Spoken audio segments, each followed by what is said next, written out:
Bienvenido a este nuevo episodio de Archivo Mortal, un podcast de True Crime donde abrimos expedientes reales, que muchos preferirían dejar cerrados. Aquí vas a escuchar historias reales que parecen de película, pero desgraciadamente ocurrieron de verdad. Algunas son conocidas, otras no tanto, pero el punto en común es que todas nos impactan, nos dejan con preguntas y también con la necesidad de no olvidar. Se fue de casa una tarde de enero y nunca volvió. Tenía solo 17 años, una sonrisa tranquila y toda una vida por delante. Lo que parecía una desaparición más se convirtió en uno de los casos criminales más mediáticos, dolorosos y frustrantes de la historia reciente en España. Y hasta hoy, aunque hay condenados, no hay cuerpo, no hay cierre, no hay paz. Este es el caso de Marta del Castillo, una historia marcada por el engaño, las versiones contradictorias y una búsqueda que aún no ha terminado. ¿Qué pasó realmente aquella noche del 24 de enero de 2009 en Sevilla? ¿Dónde está Marta? ¿Y por qué con tantos culpables señalados seguimos sin respuestas claras? Antes de comenzar, me gustaría agradecer vuestro tiempo y, si es posible, suscribiros, dar un like y compartir si os gusta este contenido. Y dicho esto, abrimos el archivo.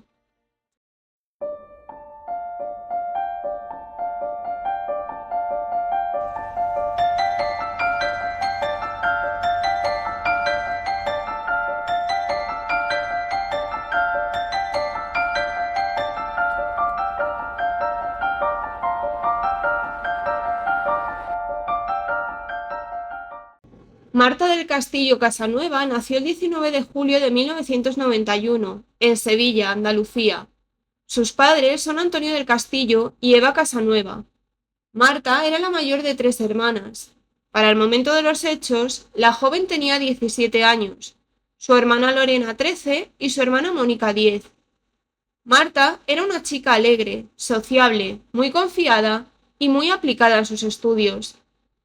Tenía muy buena relación con su familia. Incluso su madre era su confidente. Le contaba absolutamente todo. Marta tenía adoración con su abuelo materno. La joven era devota de la Semana Santa y del Rocío. En Semana Santa iba de penitente, vistiendo una túnica y un capirote. También le gustaba mucho la Feria de Abril. Nos trasladamos entonces a la Feria de Abril de 2008, unos meses antes de que ocurrieran los acontecimientos. Empezó una relación con Miguel Carcaño, un chico de 19 años para el momento de los hechos, a quien conoció a través de la sobrina de él, que tenía la misma edad que Marta e iban juntas al instituto. La relación duró apenas 2 meses porque, a pesar de que a Marta le gustaba, Miguel era muy celoso y controlador, y Marta no quería soportar eso. Sí, es verdad que ambos formaban parte del mismo grupo de amigos y estaban muy unidos. Nos situamos ahora en el sábado 24 de enero de 2009. Esa tarde, Marta había quedado con una amiga suya llamada Cristina para ir a un taller de bordados y así preparar la Semana Santa.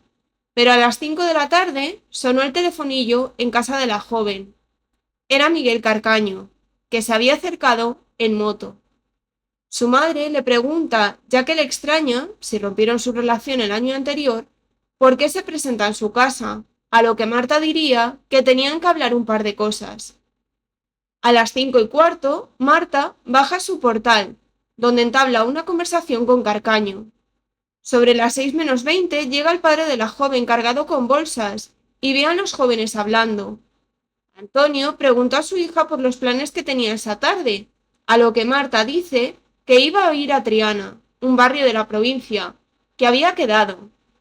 Antonio miró la moto del joven y le dijo que no quería que su hija montase en ella.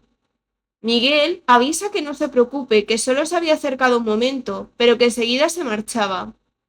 Antonio entró al portal y Marta le ayudó a abrir la puerta. Esa sería la última vez que el hombre vería a su hija. Desafortunadamente, Marta, sin seguir el consejo de su padre, se montó en el vehículo y se marchó con Carcaño. De ahí fueron a una calle cercana a su casa, que era Nicasio Gallego, para entregar a una compañera de clase unos apuntes. Luego fueron al Parque Virgen de Gracia, llegando sobre las 6:15. Allí se reunieron con Francisco Javier, conocido como el Cuco y como lo llamaremos durante el caso, que para ese momento tenía 14 años. Sobre las 7:15 se dirigieron al Cristo de las Tres Caídas en la calle Pureza, en Triana. A las 8:05 van al puente de Triana, donde Marta había quedado con un amigo suyo, al que saludó, y charlaron un rato breve. Tras esto, fueron hacia la casa de Carcaño, ubicada en León 13, número 78, a la que llegaron sobre las 8:25, supuestamente a recoger unos CDs que pertenecían a Marta. La joven, desgraciadamente, no salió con vida de allí. Miguel Carcaño era un joven que para el momento de los hechos tenía 19 años, nació en Sevilla el 14 de abril de 1989. Trabajaba como limpiador en una sala de un bingo y vivía en Camas, un municipio de la provincia de Sevilla, en casa de la familia de su novia Rocío, que tenía solo 14 años. El padre de Miguel se llamaba José, era minusválido y lo abandonó cuando tenía 7 años. Miguel tenía un hermanastro, Francisco Javier, bastante mayor que Miguel. Cuando Miguel tenía 14 años, Francisco Javier se marchó de casa, dejándolo al cuidado de su madre, que se llamaba Felisa, y era minusválida e invidente. Siendo bien pequeño, tuvo una gran responsabilidad, y sus vecinos y conocidos decían que era educado y responsable. Se habla de presuntos malos tratos psicológicos y físicos por parte de su madre. Cuando Miguel tenía 17 años, su madre falleció y se trasladó a vivir con su hermanastro, que tenía pareja, y una hija que tenía un par de años menos que Carcaño. Dicha joven era la amiga de Marta y por la cual la conoció. La vivienda de León 13 era la casa de su madre, y aunque no residía allí, a veces se pasaban para montar fiestas. Nos trasladamos de nuevo a la tarde de los hechos. Realmente no se sabe a ciencia cierta qué fue lo que ocurrió, ya que hubo varias declaraciones y distintas versiones por parte de los propios implicados, y el cuerpo de Marta no se ha encontrado, por lo que no se puede saber qué le pasó a la joven.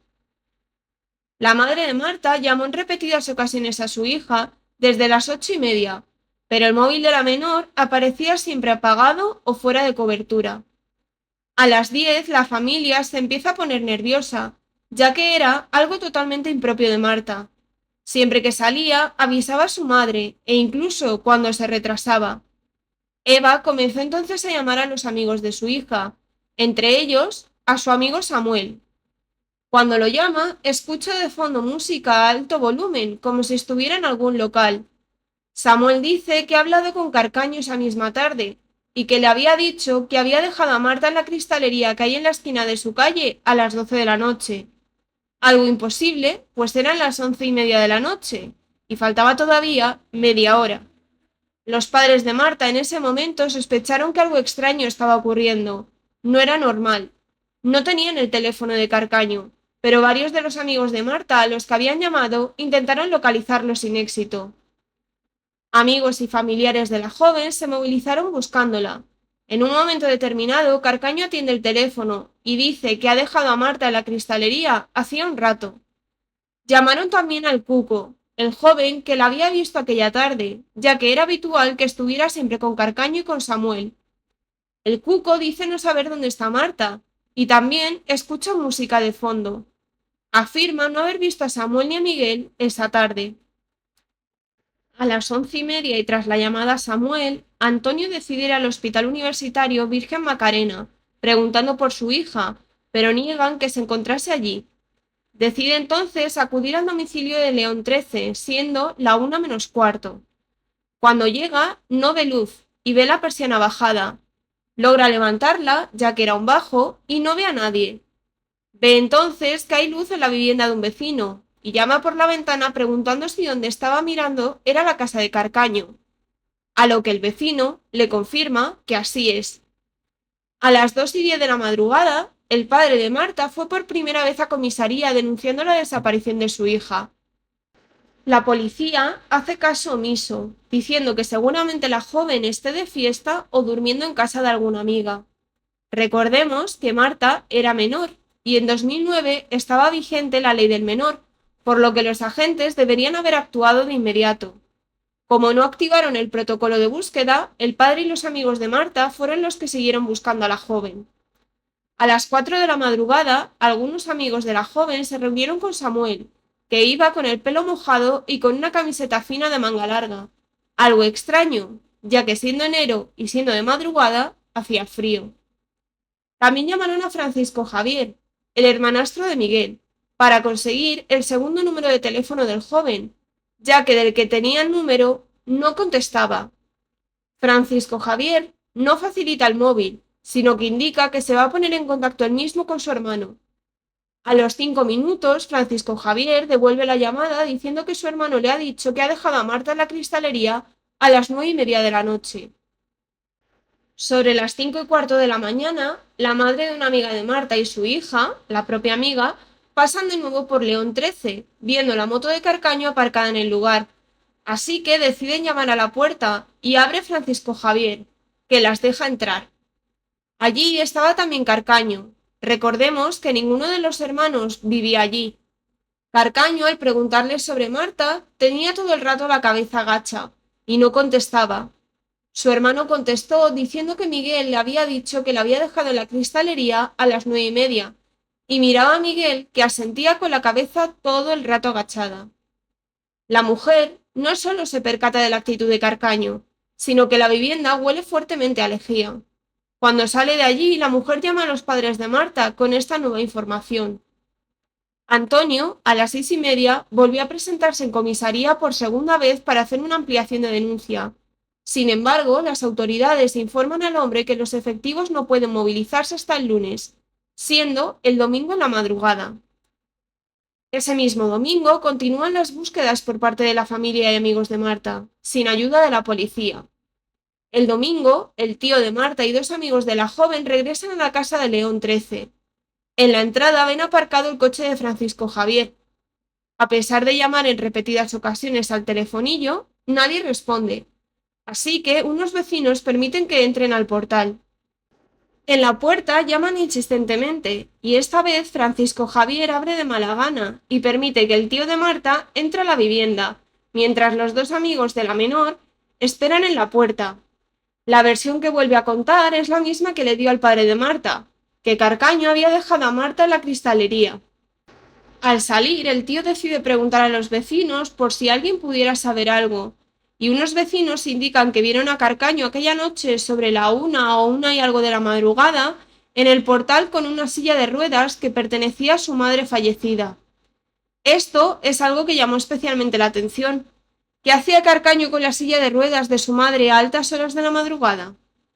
El tío de la joven decide llamar a los padres de Marta con estos nuevos datos, y nuevamente Antonio se desplaza a comisaría, siendo la 1:30 del mediodía de ese domingo.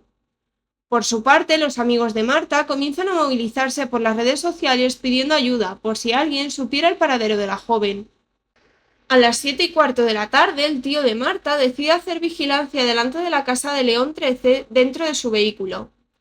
Es en este mismo momento cuando la policía avisa al grupo de homicidios y casi 24 horas después de la desaparición, un agente se desplaza al domicilio de León 13.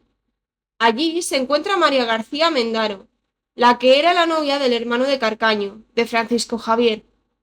Ella afirma que pasó toda la noche, desde las 12, en la casa estudiando unas oposiciones. Pero si retrocedemos en el tiempo, la noche anterior, el padre de Marta, la primera vez que pasó por la vivienda, no vio luz ni vio a nadie en el interior del piso. En ningún momento de la noche, nadie vio a esta mujer en la vivienda. El agente pide acceder a su interior para hacer una inspección ocular. El policía detecta también un fuerte olor a lejía y da aviso al resto de compañeros. Es el lunes por la mañana cuando ya empieza a movilizarse la policía. La prensa se hace eco de la noticia y empieza a tener interés por la desaparición de Marta. Acabaría siendo uno de los casos más mediáticos de la criminología española.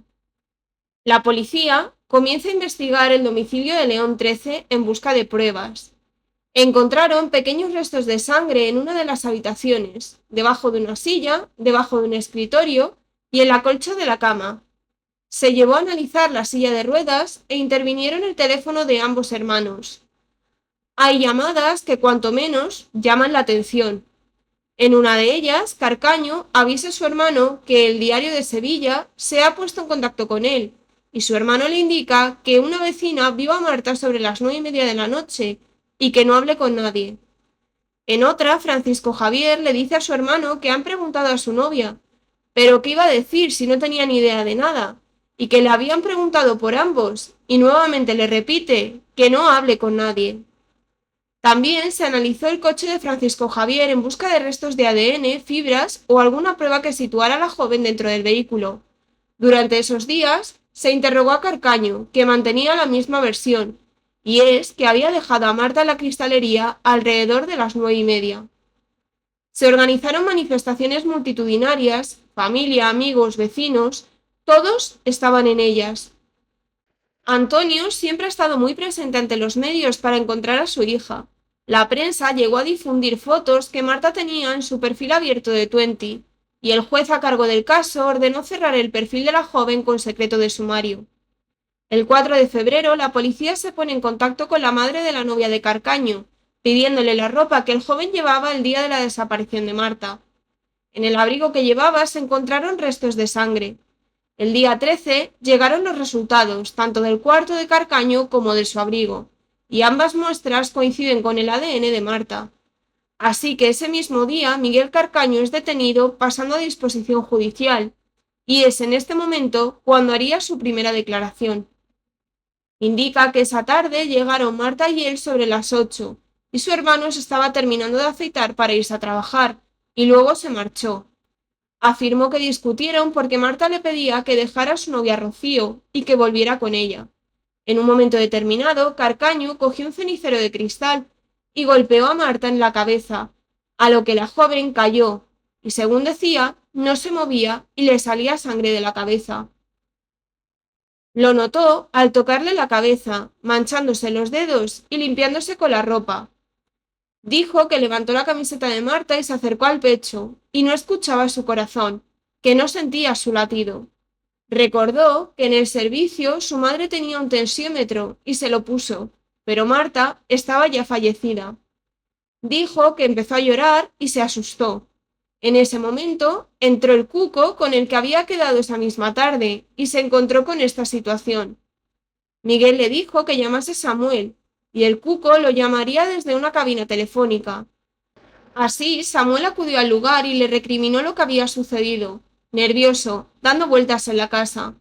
Entre el cuco y Samuel levantaron el cuerpo de Marta, lo introdujeron en el coche que había traído Samuel y Carcaño conducía detrás con su moto. Llegaron a un puente donde no había transeúntes y tiraron el cuerpo sin vida de Marta al río Guadalquivir, junto al cenicero con el que la había golpeado. Según Carcaño, todo esto sucedió alrededor de las 9:30, y tras esto cada uno toma su camino. Él regresó a su casa, el cuco se fue a un botellón, y Samuel regresó a una fiesta de cumpleaños. Recordemos, esta es la primera versión que daría Miguel, y es que posteriormente Carcaño y los demás sospechosos cambiaron sus versiones en varias ocasiones. Al día siguiente, el 14 de febrero, Carcaño haría la primera reconstrucción de los hechos en la casa de León 13. Con estos datos, indicando que la muerte no había sido planeada, sino que fue fruto de un arrebato, supondría un homicidio y no un asesinato, lo que supone penas distintas en España. Antonio, el padre de Marta, en alguna entrevista indica que se dio mucha importancia al tensiómetro, tras estar en desuso desde hacía mucho tiempo, y no se comprobó si efectivamente funcionaba. El cuco y Samuel, al haber sido nombrados por Carcaño, pasan también a disposición judicial. Samuel ofrece una versión distinta a la de Carcaño. Indica que Miguel le llama y dice que necesita ayuda con un marrón, y acude en autobús desde Montequinto hasta el Prado, y desde allí hasta la vivienda andando. Dice que el trayecto lo realiza en una media hora, pero es imposible, ya que en transporte público no se tarda menos de una hora. Asegura que vio a Marta fallecida y que entre Carcaño y él la levantaron y la subieron a la moto de Miguel, dejándola entre medias de ambos. Condujeron hasta un puente y allí la arrojaron al Guadalquivir. Según la versión de Samuel, el cuco no estaba en el lugar.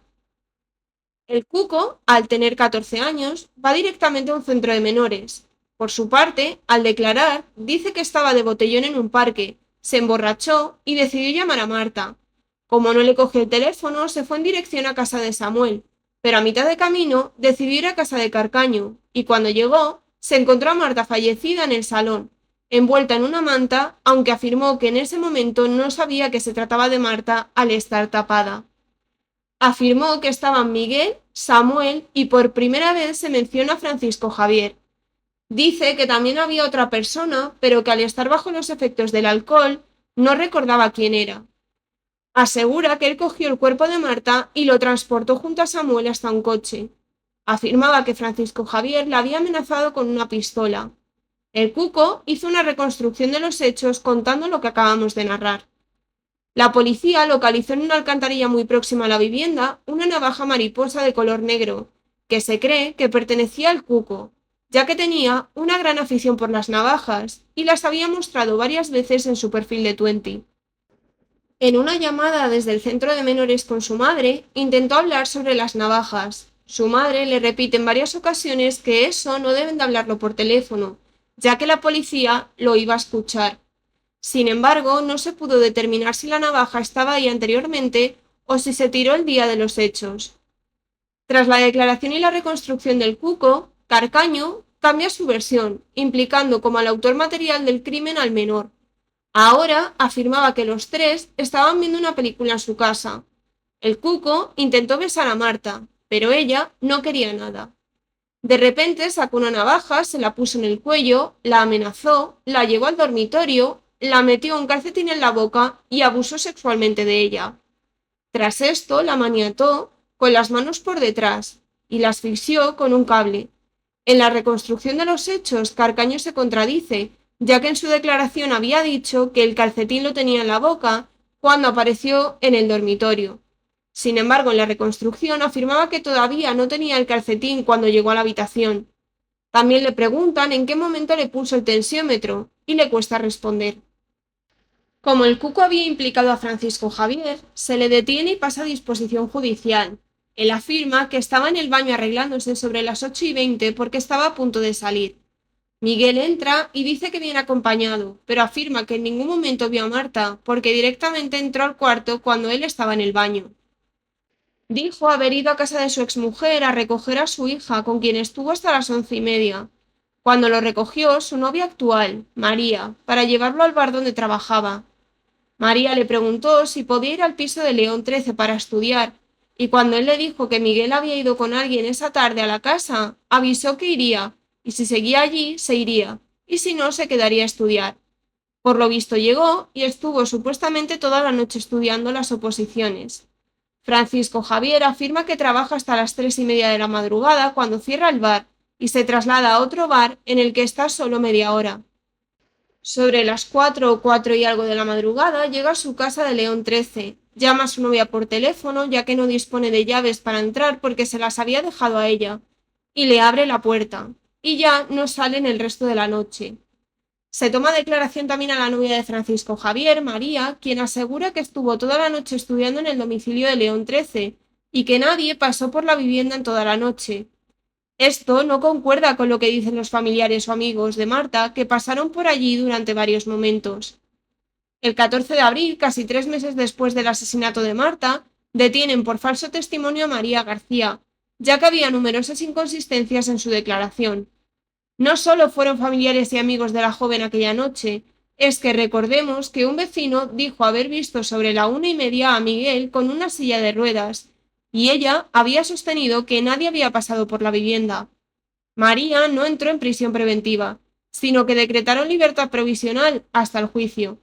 Según afirma la familia de Marta, esto se debe a que María es hija de Ángela Mendaro, consejera pública de Manuel Chávez, quien es expresidente de la Junta de Andalucía, y el padre de Marta cree firmemente que por influencias políticas no ingresó en prisión preventiva. Francisco Javier también quedó en libertad provisional hasta que se celebrase el juicio.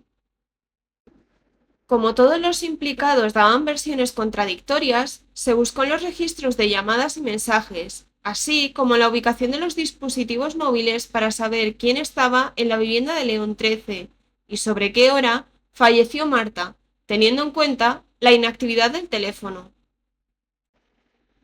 A las 8 de la tarde, Marta recibe 17 llamadas de una amiga suya. situando el teléfono en León 13.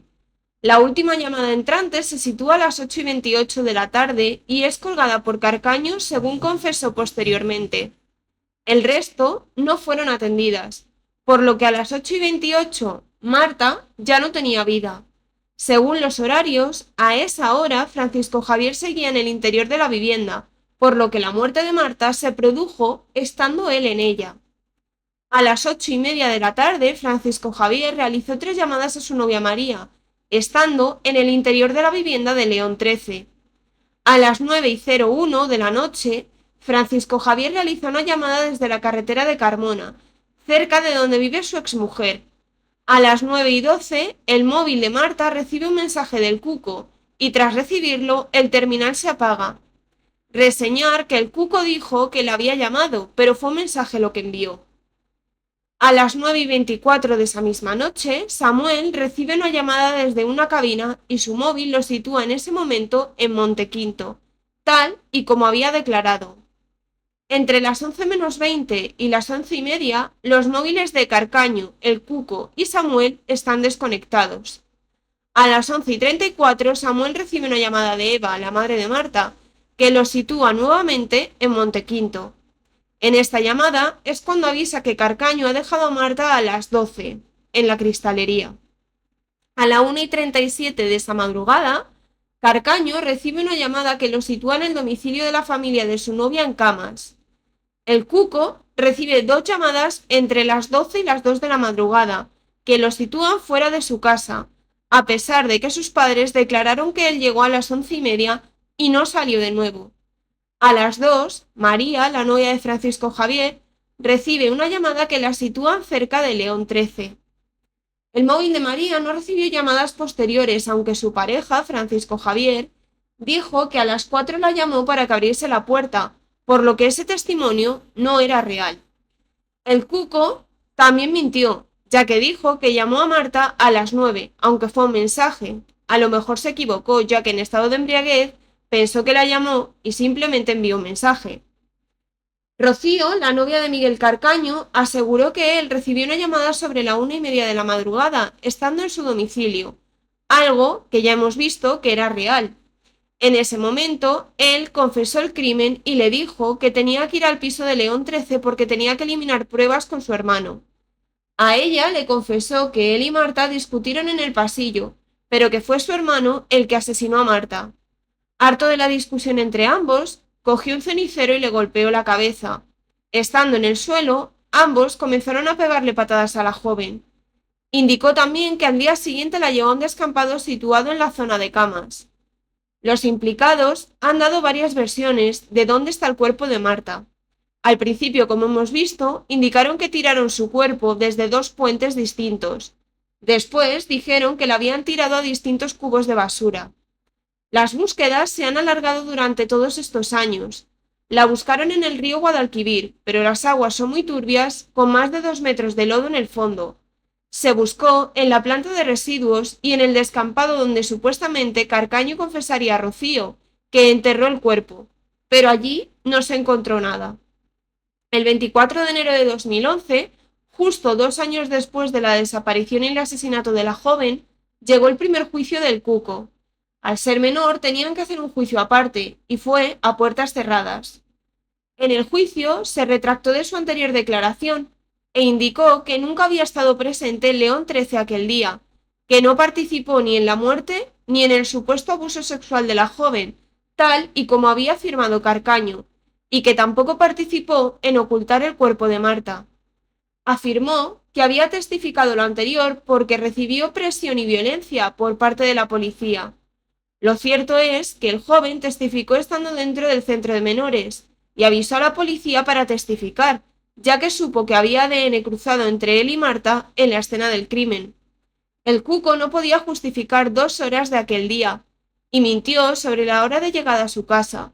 Finalmente le impusieron una pena de 3 años en un centro de menores por encubrimiento. En 2024, tanto el Cuco como su madre fueron absueltos por mentir en el juicio por el asesinato de Marta, ya que ambos dijeron que el joven había llegado a las 11:30 de la casa, cuando se sabe con certeza que hasta las 2 de la mañana el teléfono le situaba en otros lugares. 2 años antes, un juzgado de lo penal lo condenó a 2 años de cárcel y una multa de 1.440 euros, así como pagar una indemnización a los padres de Marta de 30.000 euros, ya que les denunciaron en 2016 por falso testimonio en el juicio. El juicio a Carcaño, Francisco Javier, Samuel y María duró desde el 17 de octubre hasta el 29 de noviembre de 2011, 19 días en total comprendidos entre estas fechas. Las sentencias se darían el 13 de enero de 2012. Carcaño, en su última confesión, había indicado que había agresión sexual y asesinato, no homicidio. Esto sería importante, ya que su abogada le indicó que por esto el juicio sería con jurado popular, y debía evitarlo, ya que había sido un caso muy sonado y mediático. Así que en su confesión en el juicio se retractó de la declaración que había dado sobre el abuso sexual y volvió a su primera declaración, diciendo que había sido un homicidio involuntario. Evitó el jurado popular, ya que no había pruebas al no haber cuerpo de que hubiese una agresión sexual. Testificó que Francisco Javier y María no habían formado parte de los hechos. Dijo que Samuel y el Cuco fueron los que se encargaron de deshacerse del cuerpo de Marta. Samuel indicó que no estuvo en León 13 aquella tarde y que él no estuvo involucrado en la desaparición del cuerpo de Marta. La familia de la joven pidió un careo entre los dos sospechosos, pero no sacaron nada en claro porque se acusaban entre ellos.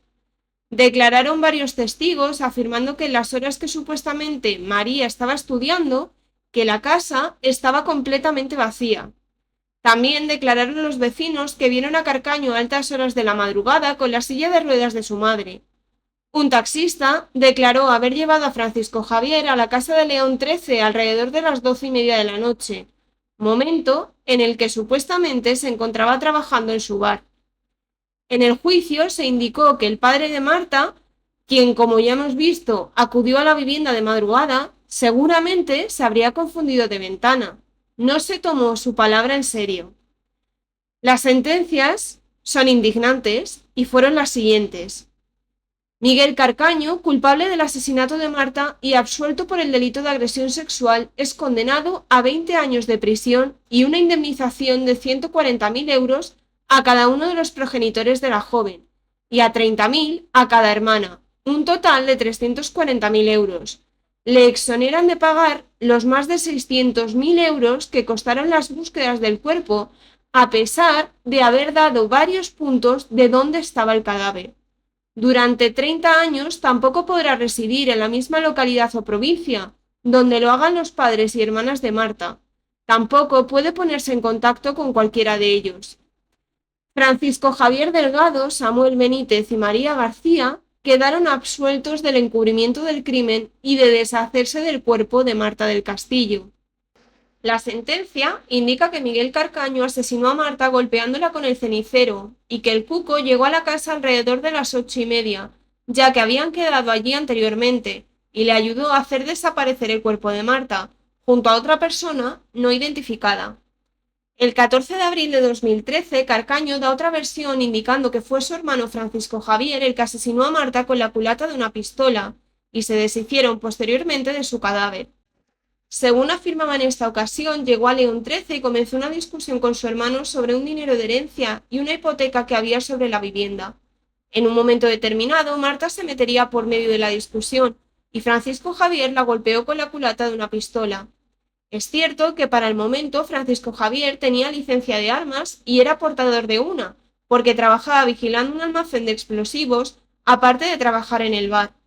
Miguel aseguraba que ambos introdujeron el cuerpo sin vida de Marta en el coche de la exmujer de Francisco Javier y condujeron Francisco con el coche y Carcaño con su moto hasta una finca llamada Majaloba, pero la búsqueda no obtuvo resultados ante el crimen de Marta.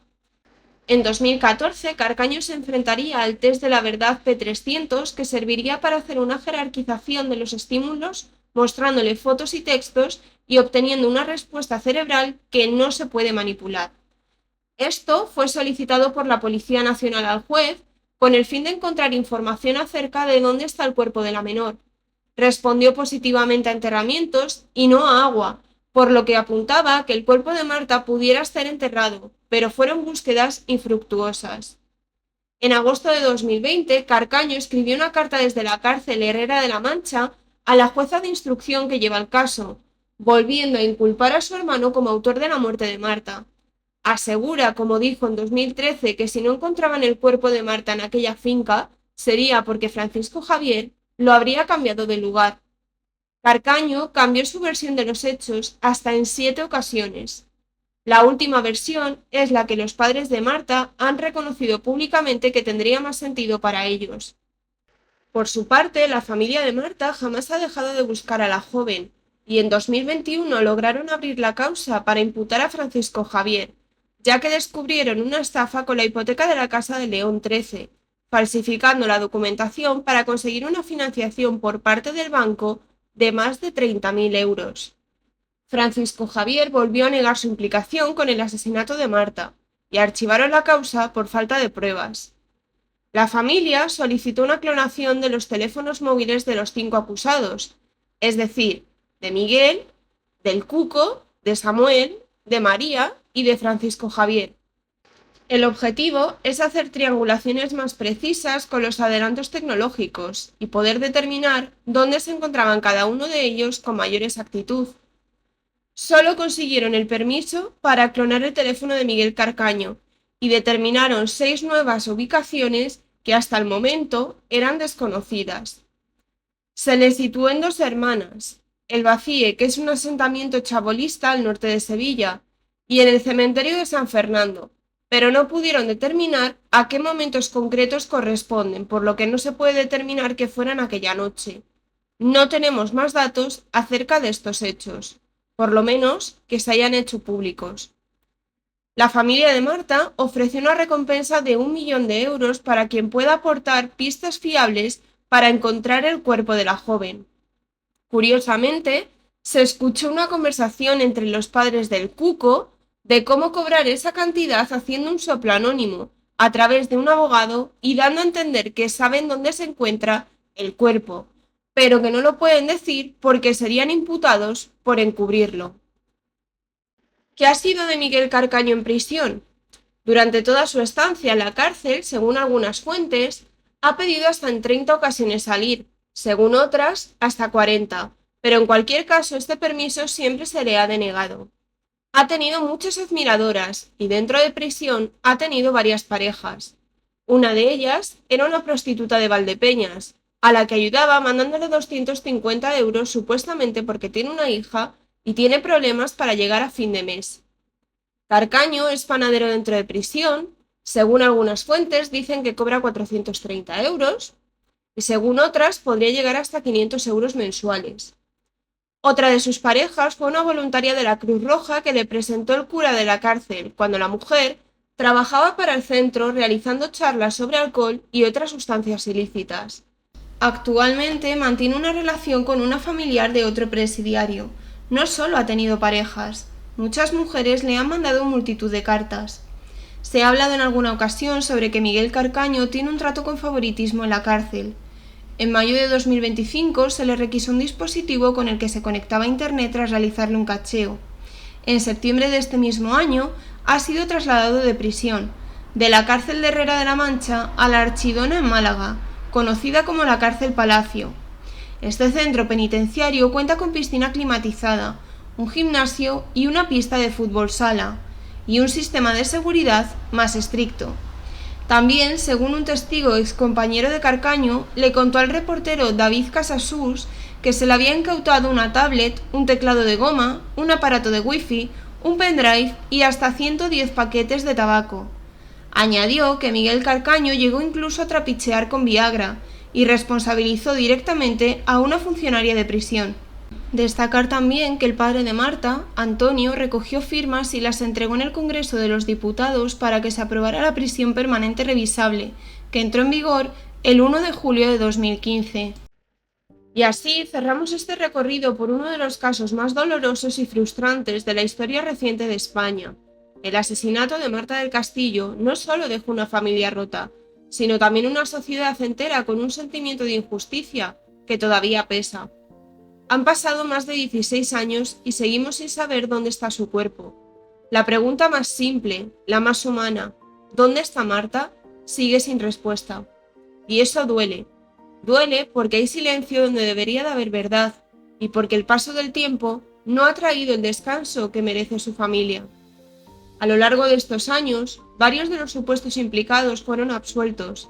Las versiones se contradijeron, las pruebas se diluyeron y las oportunidades para encontrar a Marta se perdieron. Y una pregunta inevitable queda flotando. ¿Hubo realmente justicia para Marta del Castillo?